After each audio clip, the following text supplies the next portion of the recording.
All right, welcome everybody to A to Z Sports Live. I'm your host, Tyler Forness, and we are going to be doing this on a regular basis here moving forward, talking about your Minnesota Vikings. And I'm going to try and do these on Friday afternoons. One of the reasons why I want to do these on Friday afternoons is solely because, well, nobody else really does anything on Friday afternoons. It's a perfect way to go into the weekend having a quick conversation about the Minnesota Vikings and where things are currently at.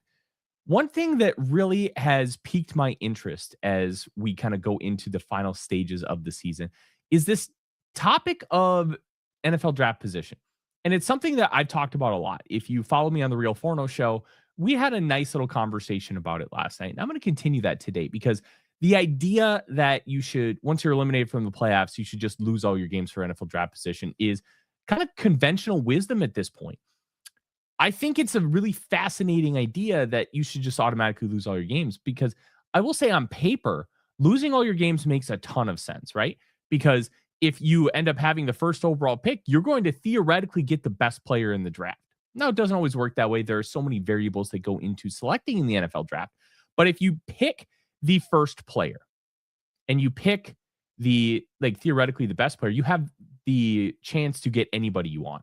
And the later on you pick, there are going to be players taken above you that you have no chance at. And theoretically, they should be better than the player you pick.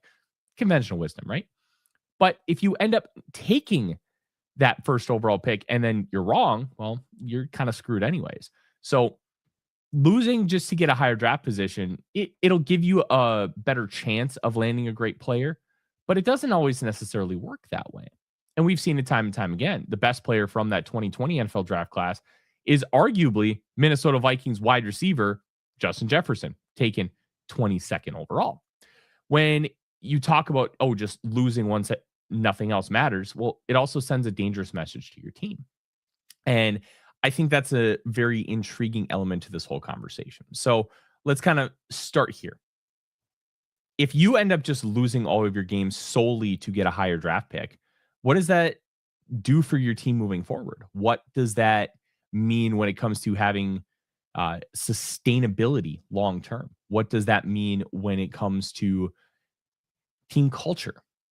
And I think when you look at things on paper, a higher draft pick means a better football player. Makes complete sense, right? And this is where some of the analytical discussion can get a little murky. I think analytics are a fantastic part of football. It helps you quantify things that you see when you normally wouldn't be able to do so. Well, on top of that, you have a discussion point of, well, analytics don't tell you everything and they don't speak for a locker room. If you just absolutely tank, just go talk to Brian Flores. Brian Flores was hired by the Miami Dolphins to be the head coach in the 2019 season. He didn't want to tank. Ownership did. And there's a lawsuit pending still about that conversation and about other hiring practices. It's become a really murky ordeal. But ownership tanks, players and coaches don't. So when you have Brian Flores winning 5 of the last 8 games and they go from 1st to 5th overall, they lost them Joe Burrow theoretically, but it got them Tua. And at the time, Tua was widely praised. He was coming off that hip injury, but tanking does not mean success. And I think that has been proven time and time again. The Miami Dolphins tanked. They're not exactly in a better place coming out of that. They made a couple playoff berths. That was it. And the Bears, their tank is only kind of working because they got lucky with that new head coach hiring Ben Johnson, and they got incredibly lucky that the Carolina Panthers decided, hey, we are going to give you an insane haul for an outlier at quarterback at 1st overall. And that landed them Caleb Williams. The Browns, they tanked like 5 times? None of those worked. They're still in a terrible, terrible spot despite a historically great defensive line. When you look at all of those mitigating factors and how the Vikings really don't have anything to play for moving forward, well, are we sure that tanking is necessarily the best option for this Minnesota Vikings team? I'm not so sure it is. Right now, the Minnesota Vikings have the 13th overall pick per tankathon. And when you have the 13th overall pick, it's okay, you're kind of selecting in the middle of the round. Well, it's also the context behind the 13th overall pick.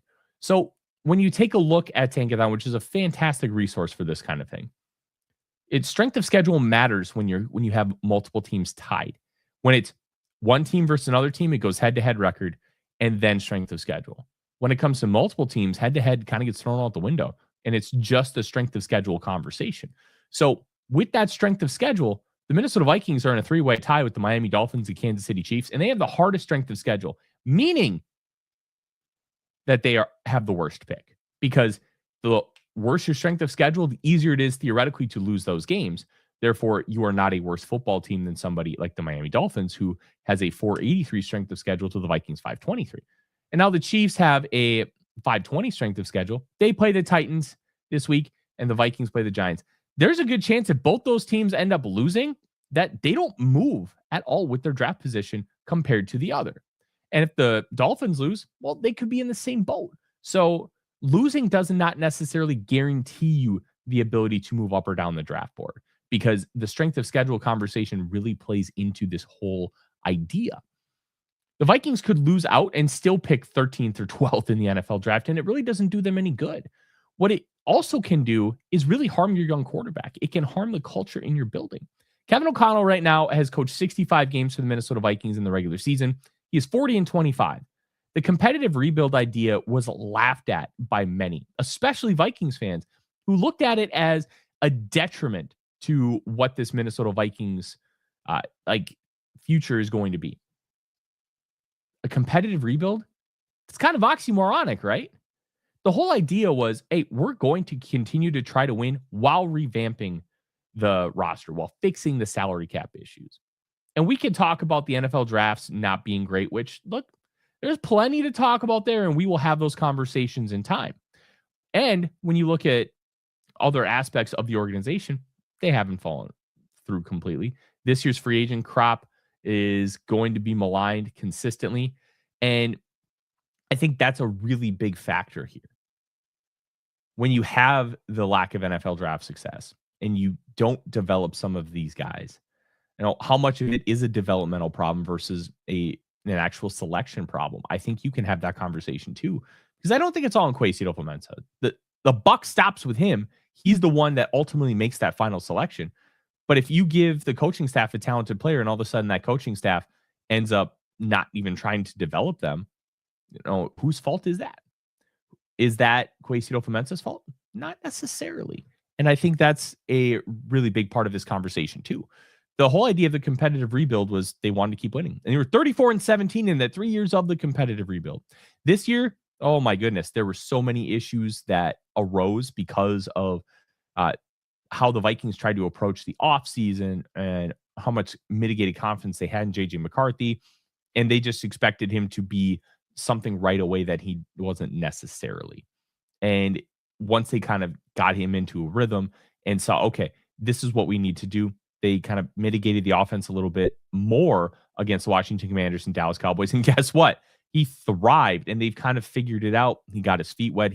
The speed of the game has really caught up to where his head is at. And those elements have been a major factor in the success over the last couple of weeks. But one thing that needs to be talked about with this whole conversation about the competitive rebuild is the salary cap. They fixed the salary cap, because remember, Rick Spielman left them some bad contracts. That Adam Thielen contract, not the one he was on when the Vikings traded for him, which is a whole nother discussion. But he was on that 4-year, $64 million contract. And so was Harrison Smith. Those contracts were bad. And Harrison Smith has been good, but he was paid like he was 25, not 35. And having to maneuver around those, and the Kirk Cousins contract and some of the other rough ones on the books, they had to mitigate those things during that competitive rebuild. And they did. And they went 34-17. Would they be in a better spot now if they had just traded away all their great assets? Traded Christian Darrisaw, traded Justin Jefferson. Would they be better? No, they probably wouldn't be better. And that's where this idea of tanking really can be a tough spot for you, because tanking does not necessarily automatically mean success. And the Vikings need a lot of help. They need to figure things out in a multitude of ways this offseason. But is losing the next 3 games with your young quarterback going to automatically make things better? Is it going to take you to another stratosphere? If Blue Heel 7169. Thank you so much for joining. I appreciate it. Um, hey, we have no problem with the Niners here. I can tell you that much. But if you lose those next 3 games, are the Vikings all of a sudden going to be significantly better next year? Is picking 10th overall going to be significantly better than picking 13th, 14th, or 15th? Not in this class. This class, unless you have a guy like Caleb Downs fall, which by the end of it, I don't think he's going to, because this class is weak at a lot of different positions. You are going to have a discussion topic about, well, I'd rather feel good about my young quarterback than have that 10th overall pick. And I think that's the crux of the conversation. If JJ McCarthy takes a step forward and looks the part, and you feel really good about him, and he goes 5-0 in his last 5 starts, how does that make you feel compared to a different conversation where, hey, let's say he goes 1-2 in these last 3 starts, and you have major questions still about what he can be? One thing I talked about on the Real Forno Show on Monday is I want to see JJ McCarthy against a good defense. Not a bad defense like the Commanders or the Cowboys. I want to see him against a good defense. And Blue Heel makes a really good point. I think JJ McCarthy is pretty good. Right now, I do think he's good, but there are a lot of different conversations to have about JJ McCarthy. And let's kind of slide into that, because that is encompassing of this whole conversation. JJ McCarthy is a fascinating topic, because when you look at JJ McCarthy, one of my big problems with him coming out is there were too many variables with his evaluation. He had done some things, but he hadn't done it at a high level. And what I mean at a high level is he hadn't done it a lot. In his final season in Michigan, he started 15 games and he played in 7 fourth quarters. That you're not going to get a lot of opportunities to see him in major crunch time when your team is just so good that you're blowing teams out. Now, when he did have to go into crunch time, he played well. You know, I'm not going to discredit him. He did play well, but limited sample size creates a variable that you didn't have with a guy like Drake May, who I thought was the best quarterback in the class. You didn't have that with Caleb Williams. You didn't have that with Jaden Daniels. You didn't have that with Michael Penix. And you definitely didn't have that with Bo Nix. Having variables in the evaluation is complicated. And it's why I had JJ McCarthy, I believe, 39th on my board. Myself and I believe Dane Brugler were 2 of the lowest people on him as far as the overall big board, because there were so many question marks, because we just hadn't seen it with any form of consistency. But that doesn't mean that you can't do those things. That doesn't mean you won't figure it out. It just means when you have more question marks, it means you have to find more answers. And that creates a bevy of problems when it comes to trying to project him forward, trying to develop him. That development process took longer than the Vikings wanted to get him to a point where you feel really good about him going into this game against the New York Giants, because he had that torn meniscus that he suffered in his first ever preseason game. And it took him a while because he had to do rehab instead of just trying to work out some of those mechanical flaws, which we are seeing harm him time and time and time again in the National Football League. So those variables end up mattering a whole lot to this conversation, because now there are questions about, well, are the Vikings even going to work with him next year? Are they going to try and maybe pursue a Joe Burrow? I've seen Kyler Murray's name floated out there. I would stay away from Kyler Murray. He's got an idea of being a good quarterback, but he's just not a good quarterback. That's not a world that I want to go down. I've been down the Kirk Cousins pathway. We all have. That a shorter quarterback who's like 5'9", 5'10", that has a strong arm, but does not have the pedigree of success in the National Football League with any kind of sustained metric, I'll pass. Plus, average of $46 million a year, it's a little too much for me. I'll stick with JJ McCarthy. But there's the Joe Burrow conversation. Does he hit the market? Is there a trade like potential for him? I think that's another part of the conversation. But if you go 3-0 with McCarthy, you still have him on 2 years of a rookie deal, and go into an offseason where he can actually do work and not have to just rehab. That creates a whole bevy of opportunities for your football team. You want to have him on a rookie contract so you can spend elsewhere. That's why they put so much money into Jonathan Allen, Javon Hargrave, Ryan Kelly and Will Fries, because they had that financial flexibility. And if you go into these final 3 games and just lose, well, if you tank those games, how is JJ McCarthy going to feel coming out of those games? How are you going to feel about JJ McCarthy? It's a complicated question, right? The culture aspect of this is to just continue to grow and continue to develop and win football games. If you finish 9-8 and you end up picking 15th, who cares? Get a good player at 15. The 2 best players on this Minnesota Vikings team were taken at 22nd overall in Justin Jefferson and 23rd overall in Christian Darrisaw, and that came after a trade down of 9 spots. I think you're going to be just fine if you end up waiting on a draft pick and you have to, hey, guess what? You just won your final 5 games and now you feel great going into that final stretch. I think that is significantly more important than the conventional wisdom of, oh, just do anything you can to get a higher draft pick. I don't care about a slightly higher draft pick if it means I feel bad about this football team going into the offseason. I'd rather feel great about where I'm at with my starting quarterback. I'd rather feel great about the direction that Kevin O'Connell and Kwesi Ofementa are taking this team, assuming they both still have their jobs at the end of the year, which I believe they will. It's a difficult conversation of going against conventional wisdom.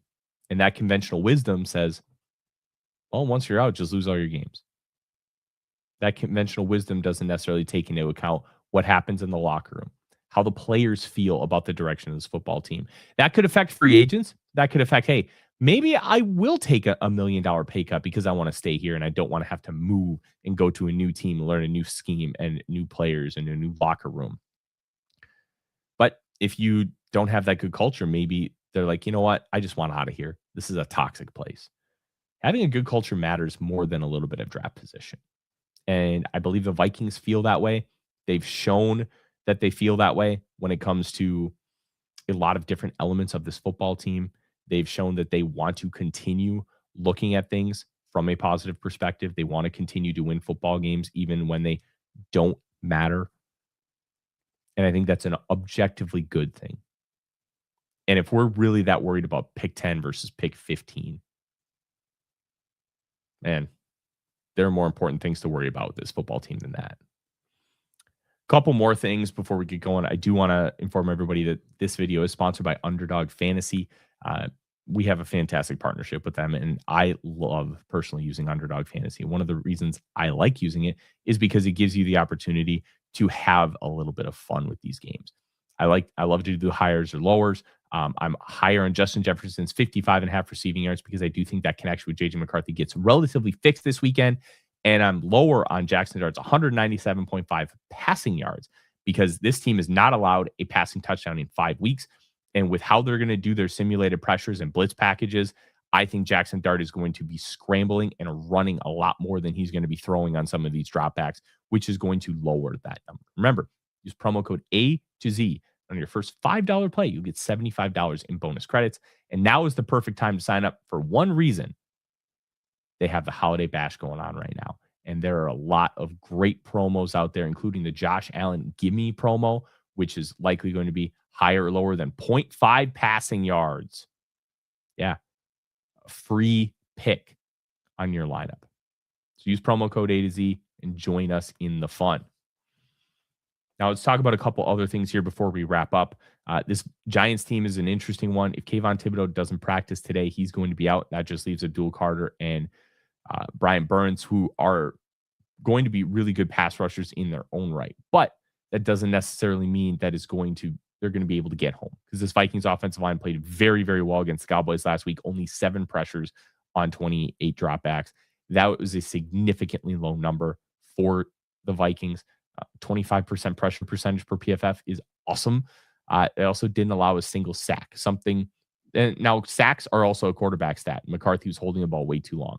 He had one of his higher depth of targets of the year, over 10.7 yards, and he posted an EPA per play of over 0.5 for the game.